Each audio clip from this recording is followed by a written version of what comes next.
जय हिंद साथियों, मैं विशाल आपका भाई एक बार फिर से स्वागत करता हूं आपका अपने इस नई वीडियो पर। कैसे हैं आप सभी लोग बताएंगे एक बार। उम्मीद करता हूं बहुत बढ़िया होंगे, ज़बरदस्त जिंदाबाद होंगे।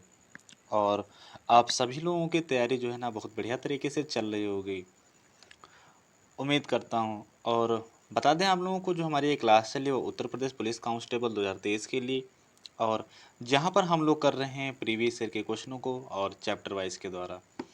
अगर आप पहली बार वीडियो पर हैं तो डिस्क्रिप्शन में लिंक दिए गए सभी वीडियोस का,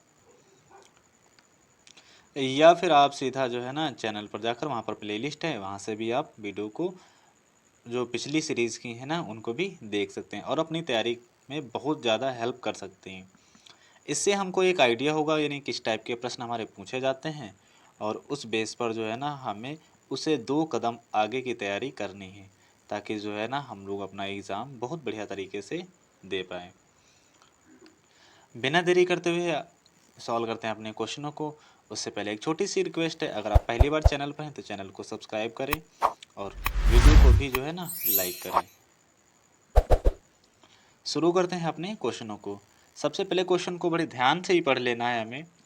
बोला है कि यदि समान आयतन के दो लंबवृत्ती शंकुओं की त्रिज्या का अनुपात, यानी त्रिज्या का अनुपात दिया गया है और उनकी ऊंचाइयों का अनुपात हमसे पूछा है।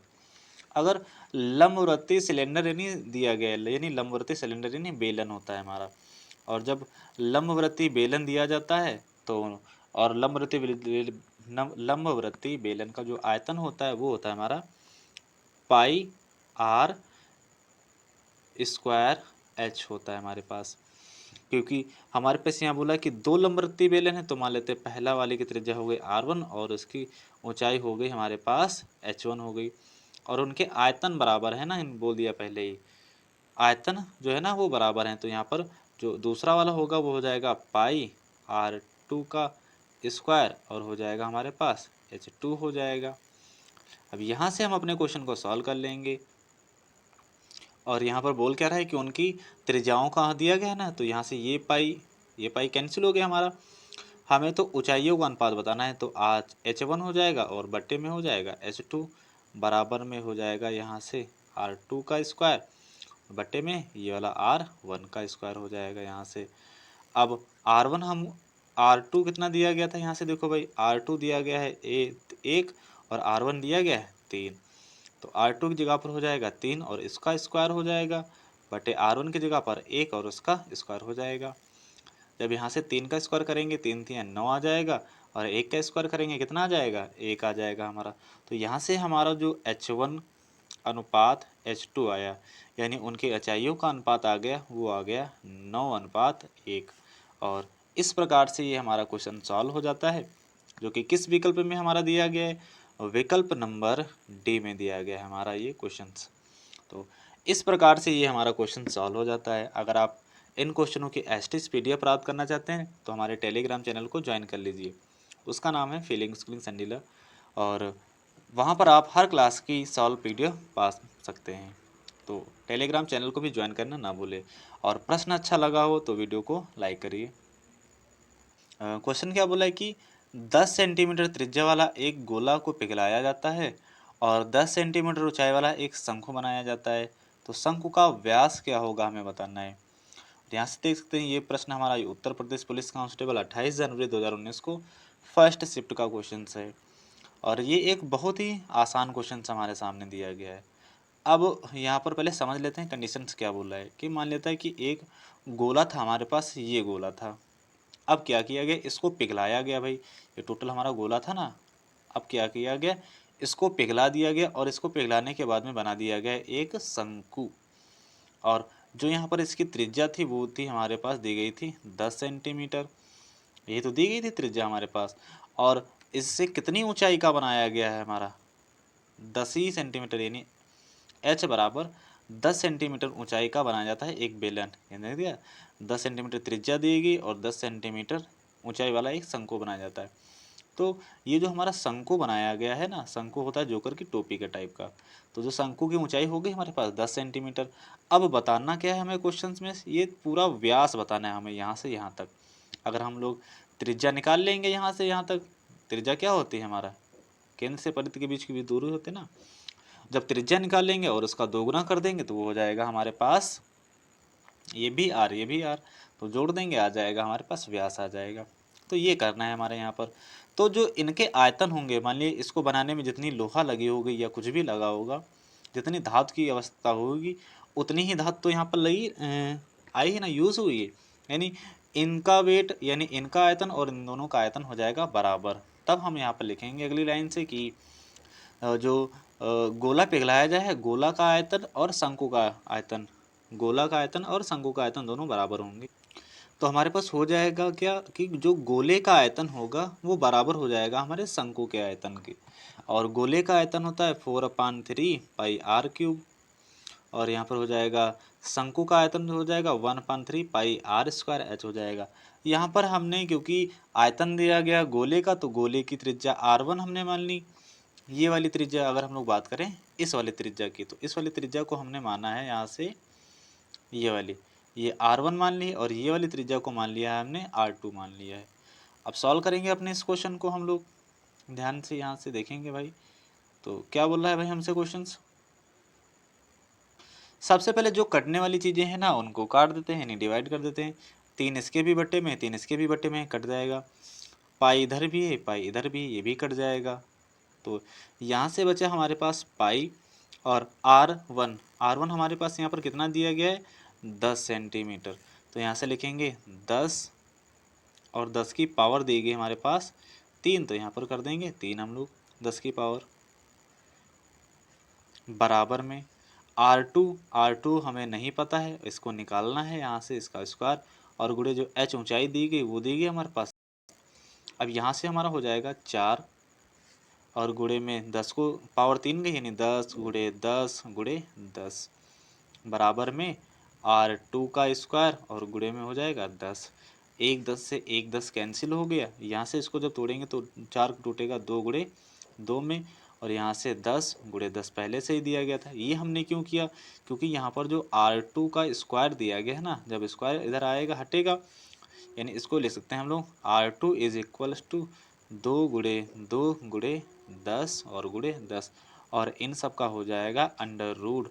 और कोई चीज़ अगर अंडर रूट के अंतर्गत होती है वो जब बाहर निकलती है तो 2 2 के पेयर बन जाते हैं, एक पेयर ये बन गया एक पेयर ये बन गया, यानी 2 और गुणे बराबर 10, और 2 दहम 20 हो जाता है। तो यहाँ पर हमारे पास जो R2 का मान आ गया वो कितना आ गया 20 आ गया। लेकिन क्या हमें R2 का मान बताना था अपने क्वेश्चंस में, और क्वेश्चन तो क्या बोला है कि जो है ना शंकु का व्यास ज्ञात करो, और व्यास क्या होता है त्रिज्या का दोगुना होता है। यानी ये अगर हमारे पास शंकु दिया गया था ये, और इसकी त्रिज्या आ गई हमारी, आधी दूरी कितनी आ गई है ये आ गई हमारे पास 20, तो ये टोटल दूरी कितनी हो जाएगी ये भी हो जाएगी 20, तो 20 और 20 कितना हो गया हमारे पास 40 हो गया। तो जो यहाँ पर व्यास आ जाएगा ना हमारा, तो व्यास बराबर हो जाएगा 2 गुणे 20, यानी 20 दूना कितना हो जाएगा 40 हमारा हो जाएगा। तो किस ऑप्शन में दिया गया, ऑप्शन नंबर सी में दिया गया अपने इस क्वेश्चन का राइट आंसर। इस प्रकार से ऑप्शन नंबर सी अपने इस क्वेश्चन का राइट आंसर हो जाता। और एक अच्छा सा क्वेश्चन हमारे सामने आ चुका है, पढ़ेंगे। बोला है कि एक कमरे की लंबाई चौड़ाई और ऊंचाई 5:4:2 के अनुपात में दी गई है, और यदि लंबाई में पहले 20% की वृद्धि और चौड़ाई में 25% की वृद्धि की जाती है बढ़ जाती है, और ऊंचाई में 25% कम हो जाता है, यानी ऊंचाई 25% कम हो जाती है, तो कमरे की 4 दीवारों का कुल क्षेत्रफल हमें बताना है। तो एक अच्छा क्वेश्चन हमारे सामने आ चुका है, इसको भी बड़े ध्यान से सॉल्व करेंगे। सबसे पहले यहाँ पर जो अनुपात दिया गया संख्याओं का वो दिया गया है 5:4:2। यहाँ पर मानेंगे कि हमने जो अनुपात दिया गया था 5:4:2 दिया गया था। अब अपने तरफ से हम लोग यहाँ पर एक एक जीरो लगा देंगे, यानी माना हमने यहाँ से लिखेंगे माना कि ये जो लंबाई चौड़ाई व ऊंचाई का अनुपात दिया गया है ना वो दिया गया है, एक जीरो बढ़ा लेंगे 50 हो जाएगा, और ये हो जाएगी 40, और ये हो जाएगी हमारे पास 20। अब यहाँ से बोल रहा है कि पढ़ेंगे एक बार, देखेंगे फिर से कि लंबाई में 20% की वृद्धि होती है। जब लंबाई में 20% की वृद्धि होती है तो 50 का जो 20% होता है वो होता है 10, तो यहाँ पर हो जाएगा नया, यानी परिवर्तन के बाद जो नई आ जाएगी लंबाई चौड़ाई ऊंचाई, लंबाई आ जाएगी हमारी 60 और चौड़ाई आ जाएगी हमारे पास 50, और यहाँ से हमारे पास ऊंचाई में कमी हुई थी तो ऊंचाई में कमी आ जाएगी हमारी। तो ये हमारी पुरानी दी गई थी लंबाई, चौड़ाई और ये ऊंचाई हाइट LBH, और ये हमारे पास नई आ चुकी है। अब हमें यहाँ से निकालना होगा कि जो है ना चार दीवारों का मूल क्षेत्रफल। तो यहाँ से निकालेंगे चार दीवारों का मूल क्षेत्रफल। तो मूल क्षेत्रफल निकालेंगे दीवारों का हम लोग यहाँ से, और वो हो जाता है हमारे पास 2 गुणे, और 2 गुणे हो जाता है ऊंचाई, और ब्रैकेट में हो जाता है लंबाई और प्लस का चौड़ाई। इस प्रकार से हो जाता है। तो 2 गुणे लंबाई हमारी कितनी हो गई यहाँ से, सॉरी ऊंचाई, ऊंचाई हमारे पास जो दी गई थी मूल वाली तो कितनी दी गई थी, 20 दी गई थी ना, तो यहाँ से निकालेंगे 20,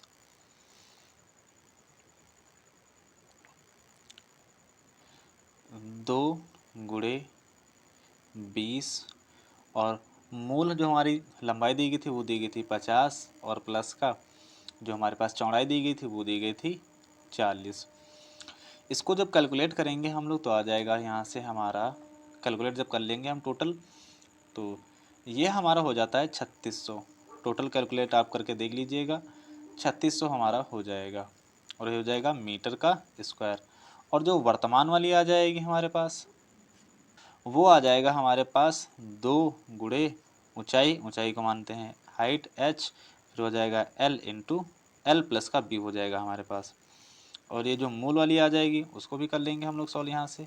तो जब इसको यहाँ पर रखेंगे 2 गुणे h की जगह पर हो जाएगा, हाइट हमारी कितनी हो गई थी 15, और L हमारी हो गई थी यहाँ से 60, और प्लस का हो गया था यहाँ से 50।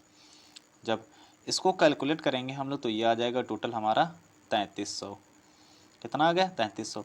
अब हम लोग देखें जब परिवर्तन नहीं हुआ था तब थी तुम्हारी 3600, लेकिन जब हमारे परिवर्तन हो गया तब कितनी हो गई हमारी 3300 हो गया यहाँ से पास। तो हमारे पास जो परिवर्तन है यानी कमी आई ना, तो कमी कितनी आई, कमी तो वो आई है 300 की कमी आई है, तो यहाँ से लिखेंगे कमी। तो 300 की कमी आई है, और किस पर आई है कमी, 3600 पर आई है, 3600 पर आई है। 2 जीरो से 2 जीरो कैंसिल हो गया, 3 एक कम 3, और 3 दूना 6 आ गए, यानी कमी आ गई 1/12 की। तो 1/12 की कमी आ गई है। किस ऑप्शन में दिया गया हमारे पास, प्रारंभिक क्षेत्रफल का 1/12 कम हो जाएगा। तो यही हमारा हो जाएगा अपने इस क्वेश्चन का राइट आंसर।